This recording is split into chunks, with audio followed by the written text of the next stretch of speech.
स्वागत है आप सभी लोगों का ऑनलाइन के दुनिया में। और बड़ा ये इंटरेस्टिंग है कि जो सब्जेक्ट्स हम पढ़ने वाले हैं वो भी इंटरनेट से रिलेटेड है। इंडस्ट्रियल इंटरनेट ऑफ थिंग्स, ये आपका सब्जेक्ट है, सेमेस्टर 7th में आता है। अभी इलेक्टिव सब्जेक्ट्स है, ऑटोमोबाइल और मैकेनिकल दोनों लोगों को पढ़ना है। पूरा सिलेबस आप लोगों के साथ शेयर किया गया है, आप उसको देख सकते हो। बाकी यहाँ पे हम सिलेबस के जो भी इम्पोर्टेंट पॉइंट्स हैं वन बाय वन करके डिस्कस करेंगे। क्वेश्चन के फॉर्मेट में डिस्कस करेंगे कि अगर आपसे क्वेश्चन एग्जाम में पूछा जाता है तो आप उसको रिप्लाई कैसे करोगे। तो पहले तो आप ये समझ लो कि ये इंडस्ट्रियल इंटरनेट ऑफ थिंग्स है क्या। जैसे अगर हम ये कहें कि एक यूनिवर्सिटी या कॉलेज, जैसे यहाँ पे मैं कुछ बोल रहा हूँ, आप कहीं पे बैठ के वीडियो देख रहे हो, ये बेसिकली एक टीचिंग का प्रोसेस है। एक कॉलेज का काम क्या है? टीचिंग की सर्विस प्रोवाइड करना, एजुकेशन प्रोवाइड करना। अब उस एजुकेशन को प्रोवाइड करने के लिए वो बहुत सारे टूल्स का यूज़ करते हैं। जैसे ऑफलाइन क्लास होगी तो मार्क चाहिए उनको, मार्कर चाहिए उनको, बोर्ड चाहिए उनको, या प्रोजेक्टर चाहिए, जो भी जिन चीज़ों का यूज़ करते हैं। प्रोजेक्टर लगा देंगे तो वहाँ पे इंटरनेट चाहिए। अभी के लिए हम चूँकि ऑनलाइन कर रहे हैं तो ऑनलाइन के लिए हमारे पास एक पीसी है जिस पे मैंने पीपीटी बनाया है। तो ये सारे टूल्स हैं। अब इन सारे टूल्स को हम क्या किए हैं, इंटरनेट से कनेक्ट कर दिए हैं ताकि ये सर्विस आपके पास इफ़ेक्टिवली डिलीवर हो पाए। तो यही चीज़ हमको समझना है। अब यहाँ पे जैसे हमने कॉलेज को एक इंडस्ट्री मान लिया, आप किसी भी इंडस्ट्री का एग्जांपल ले सकते हो, और वहाँ पे इंटरनेट का क्या रोल है उसको इम्प्रूव करने में, क्वालिटी बढ़ाने में, मैनेजमेंट में, उसकी एफिशिएंसी बढ़ाने में, यही सारी चीज़ें इस सब्जेक्ट्स में आपको सीखना है। और क्या क्या नए टूल्स आ रहे हैं, क्या क्या नए टूल्स डेवलप हो सकते हैं, किस तरीके से वो हेल्प करेंगे इंडस्ट्रियल रिवॉल्यूशन में। आपने इंडस्ट्री 4.0 भी पढ़ा है, तो ये सारी चीज़ें हम वन बाय वन करके लिंक करके समझेंगे। सपोज करिए कि आपके एग्ज़ाम में, यूनिवर्सिटी एग्ज़ाम में पूछा जाता है कि what is the industrial internet of things and it's benefits. आपको बताना है कि ये क्या होता है और इसका बेनिफिट्स क्या है। तो आप इसको किस तरीके से लिखोगे? सबसे पहले आपको एक शॉर्ट में इसका इंट्रो देना है कि ये बेसिकली होता क्या है। तो जो इंडस्ट्रियल इंटरनेट ऑफ थिंग्स है दैट रिफर टू इंटरकनेक्ट, ये क्या करता है भाई? इंटरकनेक्ट करता है। हमारे पास पहले से कुछ हार्डवेयर हैं, कुछ सॉफ्टवेयर्स हैं, अगर उनको हमको कनेक्ट करना है तो हमको चाहिए इंटरनेट। जैसे एक मोबाइल को दूसरे मोबाइल से कनेक्ट करना है तो आपको क्या चाहिए? इंटरनेट चाहिए। बहुत सारे सॉफ्टवेयर्स आप यूज़ करते हो। हार्डवेयर सॉफ्टवेयर को आपस में कनेक्ट करना है, दो हार्डवेयर को आपस में कनेक्ट करना है तो आपको किसकी ज़रूरत पड़ती है? इंटरनेट की ज़रूरत पड़ती है। तो उसी तरीके से इंडस्ट्री में जो डिवाइसेस यूज़ हो रहे हैं उनको आपस में कनेक्ट करने के लिए हमको एक इंटरनेट की ज़रूरत पड़ती है, या फिर उसको किसी कंप्यूटर से कनेक्ट करके उसको सेंट्रलाइज करने में, ताकि हम सर्विस को इफ़ेक्टिवली डिलीवर कर पाएँ, तो उसके लिए हमें पड़ता है एक इंटरनेट की ज़रूरत। अगर वो इंडस्ट्रियल पर्पस से है तो बस वहाँ पे नाम चेंज हो जाएगा, उसे हम कह देंगे industrial internet of things. Internet of things का यूज हर जगह होता है। अगर वो इंडस्ट्री पर्पज के लिए हो रहा हो तो उसे हम कह देंगे इंडस्ट्रियल इंटरनेट ऑफ थिंग्स। अच्छा, इसके एप्लीकेशन क्या है भाई? क्यों यूज़ किया जाता है? क्या ज़रूरत है? सपोज करिए कि आप लोगों ने देखा होगा ना, आजकल हम अटेंडेंस भी कलेक्ट कर सकते हैं ऑनलाइन मटेरियल आपको डिलीवर कर सकते हैं, ये लेक्चर ऑनलाइन चल रहा है। उसी तरीके से ये इंडस्ट्री में भी बहुत सारे चीज़ें होते हैं, बहुत सारे फंक्शंस होते हैं जिनको आप कंट्रोल कर पाओगे। कनेक्टिविटी आपको अलाउ करती है कि आप डेटा कलेक्ट कर सकते हो, डेटा को डिस्ट्रीब्यूट कर सकते हो, एक दूसरे से एक्सचेंज कर सकते हो, कहीं पे कुछ एनालिसिस करना है वो कर सकते हो। ये सारी चीज़ें आप इंटरनेट के थ्रू कर सकते हो। इवन दो कंट्रोल दे सकते हो, आप प्रोडक्शन कंट्रोल कर सकते हो, एनर्जी मैनेजमेंट कर सकते हो, मैन पावर मैनेजमेंट कर सकते हो, ये सारी चीज़ें आप कर सकते हो। और इससे क्या होता है, आपके इंडस्ट्री में एक हाई डिग्री ऑफ ऑटोमेशन मिलता है। ऑटोमेशन मतलब चीज़ों को किस तरीके से हम ऑटोमाइज़ करें, मतलब चीज़ें खुद से हों, हम किस तरीके से मैन पावर को कट करें। बेसिकली मैन पावर कट करना, ढेर सारी चीज़ों को एक आदमी जब कंट्रोल करता है तो उसे हम ऑटोमेशन कहते हैं बेसिकली। या फिर हम ये कह दें कि मशीन टू मशीन कंट्रोल में हम चले गए, जो आर्टिफिशियल इंटेलिजेंस में आता है, आगे हम देखेंगे। तो मशीन टू मशीन कंट्रोल भी होता है कि चलो आदमी रहेगा ही नहीं, एक मशीन दूसरे मशीन को कंट्रोल करेगी। ठीक है, तो ये बेसिकली ये सारी चीज़ें इंटरकनेक्ट कैसे होती हैं? थ्रू इंटरनेट एंड थिंग्स, और उसी को हम कहते हैं इंडस्ट्रियल इंटरनेट एंड थिंग्स। अब इंडस्ट्रियल इंटरनेट थिंग्स तो है, तो यहाँ पे कौन कौन सी टेक्नोलॉजी होती हैं, कुछ चैलेंजेज होंगे, किस तरीके से हम कनेक्ट करते हैं, टूल्स कौन कौन सा हम यूज़ करते हैं, तो यहाँ पे कुछ टूल्स मेंशन किए गए हैं। इसका मतलब ये बिल्कुल भी नहीं है कि सारी चीज़ें यहाँ पे मेंशन कर दी गई हैं। This is just a example, like cyber security, cloud computing, edge computing, mobile technology, machine to machine learning या मशीन टू मशीन जो भी है, production information whatever that, 3D printing हो गया, एडवांस रोबोटिक्स, बिग डाटा, ये सारी चीज़ें हैं, radio frequency identification, cognitive computing. देखिए यहाँ पे रोबोटिक्स के बारे में ऑलरेडी हमने इंडस्ट्री 4.0 में पढ़ा हुआ है, कॉग्निटिव कंप्यूटिंग के बारे में पढ़ा हुआ है, मशीन टू मशीन लर्निंग के बारे में भी पढ़ा हुआ है, क्लाउड कंप्यूटिंग के बारे में भी थोड़ा बहुत पढ़ा हुआ है। तो ये सारी चीज़ें आप पहले से थोड़ा बहुत जानते होंगे, अगर आपने पढ़ा है, ना भी पढ़ा है तो भी आप एक बेसिक नॉलेज है, आजकल सबको इसके बारे में पता होता है। साइबर सिक्योरिटी, जैसे इस टर्म का नाम है उसी तरीके से इसका काम भी होता है। अगर कहीं पे आप चीज़ें इंटरनेट के थ्रू कनेक्ट कर रहे हैं तो वहाँ पे सिक्योरिटी की ज़रूरत भी पड़ेगी। कुछ इंपॉर्टेंट पॉइंट्स हैं जिनको हम यहाँ पे डिस्कस कर लेते हैं, जो आपके एग्जाम पॉइंट ऑफ व्यू से इंपॉर्टेंट हैं। जैसे साइबर फिजिकल सिस्टम, जो टूल्स होते हैं यहाँ पे हम यूज़ करते हैं।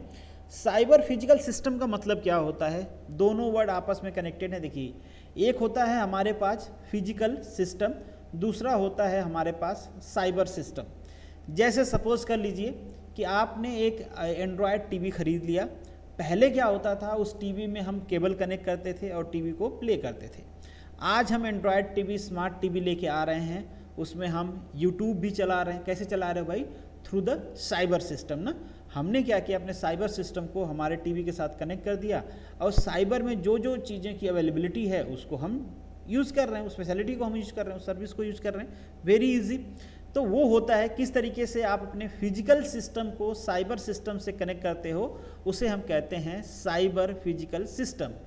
किसी भी सेंस में हो, चाहे वो कम्युनिकेशन डिवाइस आपने कनेक्ट किया है, सॉफ्टवेयर कनेक्ट किया है, एनालिसिस के लिए, मॉडलिंग के लिए, किसी भी सेंस में अगर आपने अपने फिजिकल सिस्टम को साइबर से कनेक्ट किया है तो उसे हम कहेंगे साइबर फिजिकल सिस्टम। एग्जाम्पल के लिए देखिए, यहाँ पे सेंसर है, ये कम्युनिकेशन है, ये कंप्यूटिंग है, ये स्टोरेज है, इन सबको हमने कनेक्ट कर दिया। सपोज कर लीजिए कंप्यूटिंग को हमने सेंसर से कनेक्ट कर दिया, मतलब सेंसर को हमने साइबर से कंट्रोल कर रहे हैं। फिर सेंसर को कम्युनिकेट कर रहे हैं हम, ये भी हमारा क्या है, एक साइबर सिस्टम है। एक्चुएटर है हमारे पास, रोबोटिक्स में यूज़ होता है, आप लोगों ने पढ़ा होगा एक्चुएटर के बारे में, बहुत सारे जगह यूज़ होता है।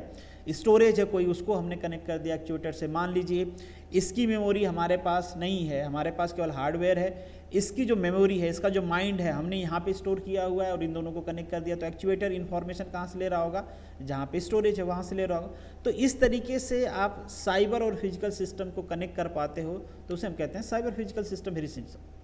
नेक्स्ट जो पॉइंट है आपका क्लाउड कंप्यूटिंग। क्लाउड कंप्यूटिंग के बारे में ऑलरेडी हमने पढ़ा हुआ है।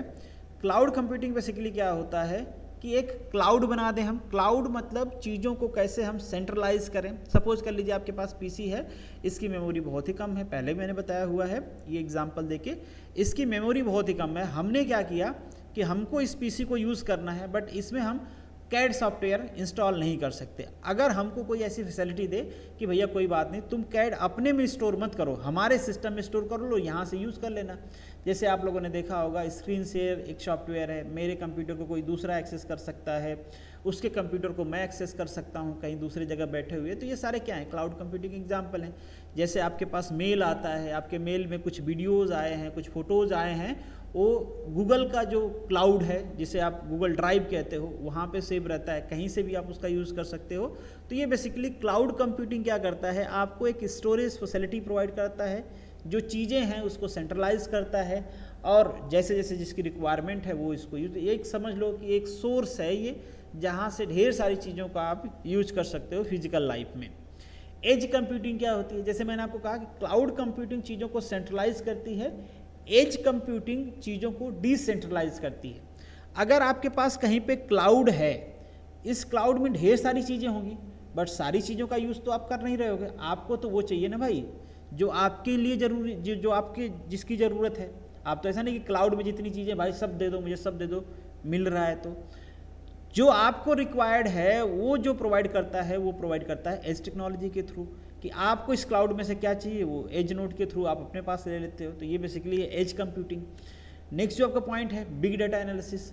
अब ये जो क्लाउड कंप्यूटिंग है या दूसरी चीज़ें भाई, इसके लिए ढेर सारे डाटा आएंगे, उन डाटा की एनालिसिस भी करना होगा। जैसे आपने कभी सोचा है कि फेसबुक पे इतनी सारे फोटो वीडियोस पड़ते हैं भाई, कहाँ स्टोर होते हैं? उसी तरीके से यूट्यूब पे हर सेकेंड वीडियो अपलोड हो रहे हैं, मिलियंस वीडियो, कहाँ जा रहे हैं वो, कहाँ स्टोर हो रहे हैं?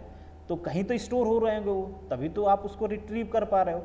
तो ये भी एक होता है कि अगर आपको बिग डाटा एनालिसिस करना है तो उसके लिए आपको सॉफ्टवेयर चाहिए, उसके लिए आपको हार्डवेयर भी चाहिए जहाँ पे आप उसको स्टोर करोगे। तो यहाँ पे भी क्लाउड कंप्यूटिंग टेक्नोलॉजी का यूज होता है और उसका यूज करके हम बड़े डाटा को आसानी से एनालाइज कर पाते हैं, ठीक है। और कोई भी उसका यूज कर सकता है, ऐसा नहीं कि केवल क्लाउड कंप्यूटिंग ही। ये देख रहे हो ये हार्डवेयर है, पहले आप यूज करते थे, अब तो खैर इनका काम खत्म हो गया है। पेन ड्राइव आ गया, पेन ड्राइव के बाद छोटी आ गई, उसके बाद अब धीरे धीरे चीज़ें चेंज होती रहती है, बट स्टिल कई सारे जगह पे इनका अभी भी यूज होता है।